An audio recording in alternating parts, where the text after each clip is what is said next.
और इस बीच एक बड़ी खबर आपको बता दें, TV9 भारतवर्ष पर जल शक्ति मंत्री गजेंद्र सिंह शेखावत ने एक्सक्लूसिव बातचीत की है। शेखावत ने अफगानिस्तान पर भारत के ऑपरेशन की जानकारी दी है। प्लान के मुताबिक लोगों को वहां से निकाला जा रहा है। भारतीयों को सुरक्षित लाना पहली प्राथमिकता है। निवेश और कंस्ट्रक्शन की सुरक्षा से जुड़े सवाल पर कहा गया है कि हालात सामान्य हो फिर सरकार आगे के फैसले लेगी। तो पूरी बातचीत TV9 भारतवर्ष के साथ आपको दिखाते हैं। नमस्कार, TV9 भारतवर्ष पर बहुत स्वागत है आप सभी का। और देखिए, आज मेरे साथ एक बेहद ही खास शख्सियत हैं जिनसे मैं बात करने वाला हूं। बड़ी बेबाकी से अपनी बात रखने के लिए जाने जाते हैं। राजस्थान से लेकर देश की पॉलिटिक्स में एक बेहद अहम किरदार है इनका। मेरे साथ इस वक्त केंद्रीय जल शक्ति मंत्री गजेंद्र सिंह शेखावत हैं। सर, बहुत स्वागत है आपका। धन्यवाद गौरव जी। जब वहां पर अफगानिस्तान में एक चुनी हुई सरकार जा चुकी है, तालिबान ने वहां कब्जा कर लिया है, भारत की परियोजनाओं का क्या भविष्य देखते हैं आप वहां पर? देखिए, मुझे लगता है कि इतनी जल्दी इन सब विषयों पर टिप्पणी करना और इनकी समीक्षा करना, इसको छोड़ करके अभी वहाँ वर्तमान में भारतीय या भारतीय मूल के जितने भी लोग वहाँ रह रहे हैं उन सब की सुरक्षा हमारी प्राथमिकता है। भारत सरकार ने अपने लोगों के इवैक्यूएशन के लिए प्लान बनाया है, उसके ऊपर काम शुरू कर दिया है। आप सब ने तस्वीरें देखी होंगी किस तेजी के साथ में हमारा काम हो रहा है। माननीय नरेंद्र मोदी जी के नेतृत्व में देश के नागरिक जहां कहीं भी तकलीफ में आए उनको प्राथमिक रूप से उनकी सुरक्षा को लेकर के चिंता की जाए।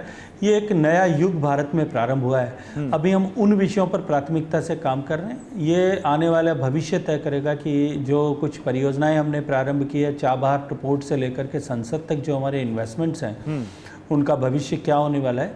मुझे लगता है इसके लिए अभी हमको थोड़ा सा विश्राम करने की आवश्यकता है। तो आप कह रहे हैं कि अभी वेट एंड वॉच की स्थिति में भारत सरकार इसको लेकर, और सबसे पहली प्राथमिकता है कि जो भारतीय वहां फंसे हैं उनको सुरक्षित रूप से भारत लाया जाए। निश्चित रूप से अभी पहली प्राथमिकता भारतीयों को लाने की है, उनकी सुरक्षा को लेकर के। उसके बाद के विषयों पर आने वाले समय में यथा समय जो भी है उपयुक्त निर्णय उपयुक्त स्तर पर किए जाएंगे। लेकिन गजेंद्र जी, भारत को लेकर तालिबान का जो रुख है उस पर भी बात करनी बहुत जरूरी है। तालिबान के प्रवक्ता बार बार कह रहे हैं कि भारत अपनी परियोजनाओं का काम जारी रखे, भारत अपने दूतावास को यहाँ से ना हटाए, अपने लोगों को यहाँ पर रखे, उनको कोई दिक्कत नहीं होगी। तालिबान के इस भरोसे पर कितना भरोसा किया जाना चाहिए, या भारत सरकार क्या स्टैंड होना चाहिए इस पर? क्या स्टैंड है इस पर? देखिए, भारत सरकार का स्टैंड एकदम स्पष्ट है कि हम अपने लोगों की सुरक्षा को लेकर के किसी भी तरह की जो है खुशफहमी में, गलतफहमी में या नहीं रहना चाहते। हम कोई भी कोताही नहीं बरतना चाहते। स्थितियां सामान्य हो जाएं, उसके बाद में इन आने वाले विषयों पर जो है निर्णय होगा। तालिबान निश्चित रूप से उन्होंने स्टेटमेंट किया है, पूरी दुनिया से आह्वान किया है, पूरी दुनिया के साथ में डिप्लोमेटिक रिलेशंस को एस्टैब्लिश करने के काम की दिशा में प्रस्ताव दिए हैं। लेकिन मुझे लगता है कि अभी थोड़ा सा समय रहते हुए ही इन सब विषयों पर निर्णय किया जाए तो अनुकूल होगा। और क्या आपको लगता है कि तालिबान के कब्जे के बाद अफगानिस्तान पर जिस तरह से तालिबान ने बिल्कुल कब्जा कर लिया है, भारत के लिए आने वाले दिनों में चुनौतियां बढ़ सकती हैं? देखिए, यदि पुराने इतिहास की दृष्टिकोण से देखा जाए तो निश्चित रूप से ये चिंता का विषय है। लेकिन बदली हुई परिस्थितियों में, जैसा मैंने कहा कि अभी क्योंकि ट्रांसफॉर्मेशन का स्टेज चल रहा है, इसलिए ऐसे विषय पर अभी इतनी जल्दी टिप्पणी करना अनुकूल नहीं हो।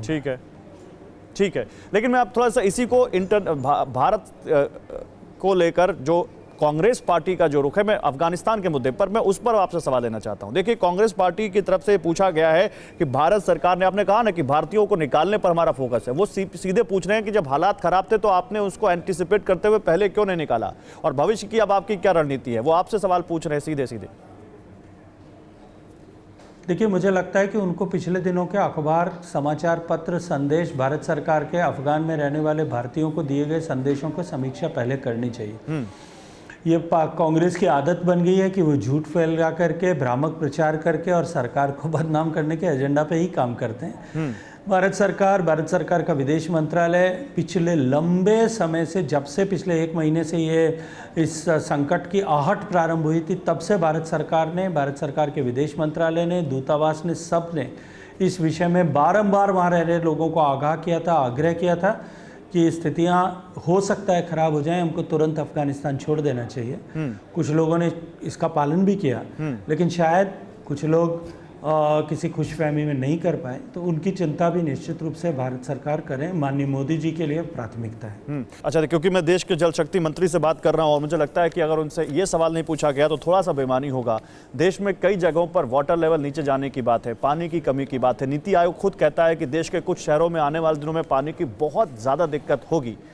इसको लेकर जल शक्ति मंत्रालय क्या कर रहा है गजेंद्र जी? देखिए, नीति आयोग की जिस रिपोर्ट की बात की जाती है, मुझे लगता है कि नीति आयोग को उसमें मिसकोट किया जाता है।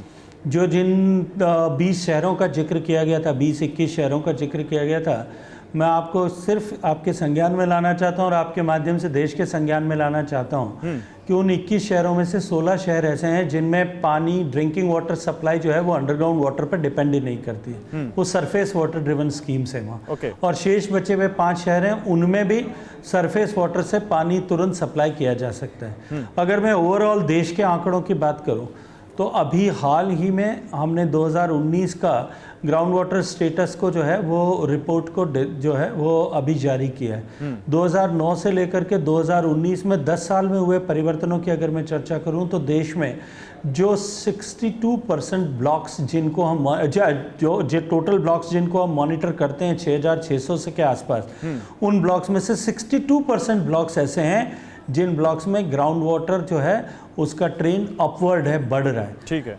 38% ब्लॉक्स ऐसे हैं जिन ब्लॉक्स में ग्राउंड वाटर की कमी है।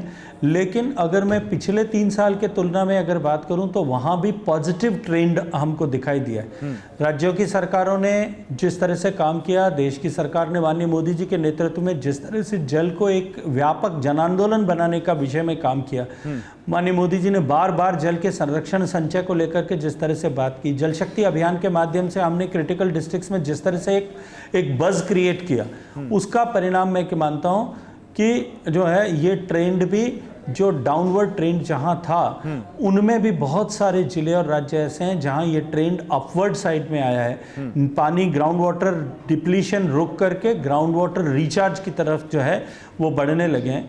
मैं ये मानता हूं कि जिस तेज गति के साथ में हम काम कर रहे हैं, हमने जो 7 ऐसे प्रदेश जो सबसे ज़्यादा क्रिटिकल हैं ग्राउंड वाटर डिप्लीशन को लेकर के, वहाँ एक जो है डिमांड साइड मैनेजमेंट की पहली योजना देश में अटल भूजल योजना के नाम से प्रारंभ की है। और अटल जल में हमने ऐसे 7 प्रदेशों में पार्टिसिपेटरी वाटर मैनेजमेंट इस दृष्टिकोण से जो है हमने डिमांड साइड को मैनेज करने के लिए काम प्रारंभ किया है। कुछ दिनों में जब उसके परिणाम आने लगेंगे तो मैं ये मानता हूँ, विश्वास के साथ मैं कह सकता हूँ कि ये जो डिप्लीशन का ट्रेंड है ये रिवर्स होगा और देश में जो है ग्राउंड वाटर पर हम जो है हमारी जो सामने चुनौती है, इस चुनौती को हम कुछ स्तर तक पार पा सकेंगे। ठीक है, बहुत शुक्रिया आपका गजेंद्र जी हमसे बात करने के लिए। तो केंद्रीय जल शक्ति मंत्री गजेंद्र सिंह शेखावत को आप सुन रहे थे, जो जल जीवन मिशन के बारे में बता रहे थे और इसके बारे में बता रहे थे कि कैसे भारत सरकार अभी अफगानिस्तान में जो कुछ घट रहा है उसको लेकर कितनी अलर्ट है। अड़ी सोमवार से शुक्रवार शाम 6 बजे सिर्फ TV9 भारतवर्ष पर।